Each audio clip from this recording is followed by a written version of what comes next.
Guys അങ്ങനെ എല്ലാവരും പറയുന്നത് ഈ സീസണും മോഹൻ ബഗാൻ തന്നെ കൊണ്ടുപോകുമെന്നാണ്.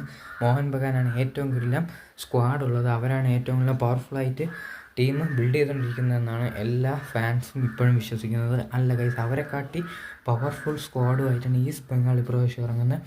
അവരെ മലർത്തി അടിക്കാൻ തന്നെയാണ് ഈസ്റ്റ് ബംഗാൾ ഈ സീസണിൽ ടീം സെറ്റാക്കുന്നത്. അതുപോലെ തന്നെ ഇന്റർകാശിയും അത്യാവശ്യം നല്ല ടീമാണ് സെറ്റായിക്കൊണ്ടിരിക്കുന്നത്. കേരള ബ്ലാസ്റ്റേഴ്സിൻ്റെ കാര്യത്തിൽ വലിയ മാറ്റമൊന്നുമില്ല, ഫുൾ ഇന്ത്യൻ പ്ലെയേഴ്സ് തന്നെയാണ്.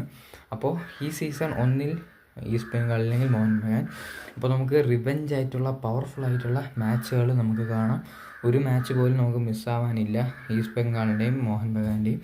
അപ്പോൾ കിടിലൻ തന്നെയായിരിക്കും ഈ സീസൺ. എന്തായാലും കുറച്ച് ഉടായ്പ പരിപാടിയിലാണ് നടത്തുന്നതെങ്കിലും സീസൺ അത്യാവശ്യം കിടിലമായിരിക്കും. മോഹൻ ബഗാനും ഈസ്റ്റ് ബംഗാളും പഴയ പവറിനെ കാട്ടിയും കട്ട ശക്തികളായിട്ടാണ് അവർ ഈ സീസൺ കളിക്കാൻ ഇറങ്ങുന്നത്.